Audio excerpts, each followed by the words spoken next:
সম্প্রতি বেশ কয়েকটি ভূমিকম্পের পর আবারও আলোচনায় এসেছে রাজধানী ঢাকার ভঙ্গুর অবকাঠামোর চিত্র। বিশেষজ্ঞরা বলছেন, দেশের অর্থনীতির কেন্দ্রবিন্দু এ শহর ভূমিকম্পের তীব্র ঝুঁকিতে রয়েছে। রাজধানী উন্নয়ন কর্তৃপক্ষের অনিয়ম, বিশেষ করে ভবনের নকশা অনুমোদন ও ইন্সপেকশন প্রক্রিয়ায় ঘুষ, নিয়ম ভেঙে ভবন উঠতে দেয়া সে ঝুঁকি আরও বাড়িয়ে তুলছে বলে দাবি সংশ্লিষ্টদের।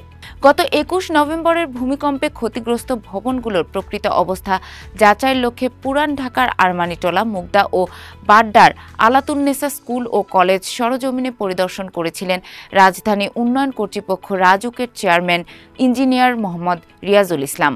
এ সময় আরমানিটোলার রেলিং ভেঙে ৩ জন নিহত হওয়া ভবনটি পরিদর্শন করেন রাজুক চেয়ারম্যান। তাৎক্ষণিকভাবে ভবনের নকশা প্রদানে ব্যর্থ হয় এবং ঝুঁকিপূর্ণ ভবনের যথাযথ নিরাপত্তা নিশ্চিত না করায় ভবনটির মালিক পক্ষের ওপর অসন্তুষ্ট হন রাজুক চেয়ারম্যান। ৭ দিনের মধ্যে বিনা ব্যর্থতায় রাজুক চেয়ারম্যান বরাবর নকশা দাখিলের নির্দেশ দেন। এছাড়া ভবনটির ঝুঁকিপূর্ণ অংশ অপসারণের নির্দেশ দেওয়া হয়। বিশেষজ্ঞরা বলছেন, নগরীর ভবন সংক্রান্ত যে কোনো অনিয়মের দায়-দায়িত্ব রাজুকের ওপর বর্তায়। কিন্তু যখনই কোনো দুর্ঘটনা ঘটে, রাজুক ভবনটির অনুমোদন নেই বা অবৈধ ভবন বলে দায় এড়িয়ে যায়। এতে করে রাজুকের কর্মচারীরা দায়িত্ব অবহেলা থেকে অব্যাহতি পাচ্ছেন। ভবন নির্মাণ সংক্রান্ত বিভিন্ন অংশীজন বলছেন, ঢাকার আজকের এই পরিস্থিতির পেছনে রাজুকের ব্যর্থতাই অন্যতম কারণ। ২০১৮ সালের নভেম্বর থেকে ২০১৯ সালের ডিসেম্বর পর্যন্ত রাজুকের ঘুষ দুর্নীতি নিয়ে একটি গবেষণা পরিচালনা করে দুর্নীতি বিরোধী সংস্থা ট্রান্সপারেন্সি ইন্টারন্যাশনাল বাংলাদেশ (TIB)। ফলাফলে দেখা গেছে, ইমারতের নকশা অনুমোদনের জন্য রাজধানী উন্নয়ন কর্তৃপক্ষ রাজুকের কর্মকর্তাদের ৫০,০০০ টাকা থেকে ২ কোটি টাকা পর্যন্ত ঘুষ দিতে হয়। রাজুকের বড় দুর্নীতি হয় নকশা অনুমোদন সংক্রান্ত কাজগুলোর ক্ষেত্রে। এখানে সবচেয়ে বেশি জিম্মি হয়ে পড়েন সেবা প্রত্যাশীরা। এসব দুর্নীতি ও অনিয়ম বন্ধের জন্য ২০২২ সালে electronic construction permitting system (ECSP) নামে অনলাইন সেবা চালু করেছিল রাজুক। বাড়ির নকশা অনুমোদনে ইচ্ছুক ব্যক্তি সাইটে জমির পর্চা, খাজনার রসিদ, NID ইত্যাদি দিয়ে একটি অ্যাকাউন্ট খুলে ছাড়পত্র নিতে হয়। এ বিষয়ে রাজুকের একাধিক সূত্র বণিক বার্তাকে জানিয়েছে, ওয়েবসাইট শুধু নামেই, সব কাজ টেবিলে টেবিলেই হয়। ঘুষ দুর্নীতি ছাড়া রাজুকে প্ল্যান পাস হয় না বলে জানিয়েছেন ইনস্টিটিউট অব আর্কিটেক্টস বাংলাদেশের বর্তমান সভাপতি স্থপতি ডক্টর আবু সাইদ এম আহমেদ। বণিক বার্তাকে তিনি বলেন, আমরা দীর্ঘদিন ধরে আন্দোলন করছি রাজুক যেন তার দুর্নীতিগ্রস্ত অথরাইজড অফিসারের ইমারত পরিদর্শকদের নিয়ন্ত্রণ করে, তাদের সংখ্যা প্রকাশ করে। এটা চাইলেই সম্ভব। কোনো ভবন অথরাইজড অফিসারের সাইন ছাড়া, ইমারত পরিদর্শকের সাইন ছাড়া নির্মাণ হয় না। তাহলে যে ভবন হেলে পড়লো, আগুন লাগলো, সেটাই যে কর্মকর্তা সই আছে তাকে বিভাগীয় শাস্তির আওতায় আনলেই কিন্তু অন্যরা সোজা হয়ে যায়।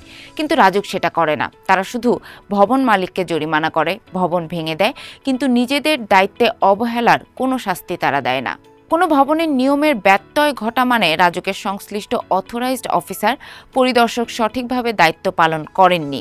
এ অপরাধে তাদের শাস্তির আওতায় আনা জরুরি বলে মন্তব্য করেছেন জাহাঙ্গীরনগর বিশ্ববিদ্যালয়ের নগর ও অঞ্চল পরিকল্পনা বিভাগের অধ্যাপক ডক্টর আক্তার মাহমুদ। বণিক বার্তাকে তিনি বলেন, একটি ভবন নির্মাণের ক্ষেত্রে কয়েক পক্ষ কাজ করে: মালিক পক্ষ, প্রকৌশলী, ঠিকাদার ও রাজুক। মালিক নিজে যেমন আইন ব্যত্যয় করে অন্যায় করেছেন, সেটি না থামিয়ে রাজুকের সংশ্লিষ্ট অথরাইজড অফিসার, ইমারত পরিদর্শকও অন্যায় করেছেন। কিন্তু আমরা দেখছি শাস্তি কেবল ভবন মালিকই পায়। তাদের জরিমানা করা হয়, ভবন ভেঙে দেয়।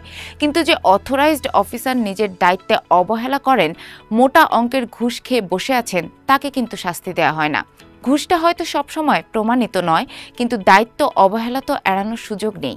তিনি আরও বলেন, অথরাইজড অফিসার বেতনই নেন ভবন যেন সঠিকভাবে হয় সেটা দেখার জন্য। তাহলে তার জোনে যে ভবনগুলো নিয়ম বহির্ভূতভাবে গড়ে উঠেছে, সেগুলোর দায় তাকে নিতে হবে না?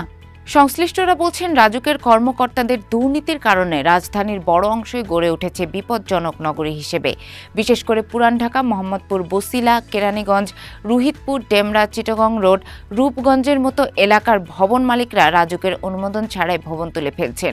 বেশিরভাগ ভবন মালিকই অথরাইজড অফিসার ও ইমারত পরিদর্শকদের যোগ সাজসে এসব করছেন বলে খাত সংশ্লিষ্টরা অভিযোগ জানিয়েছে।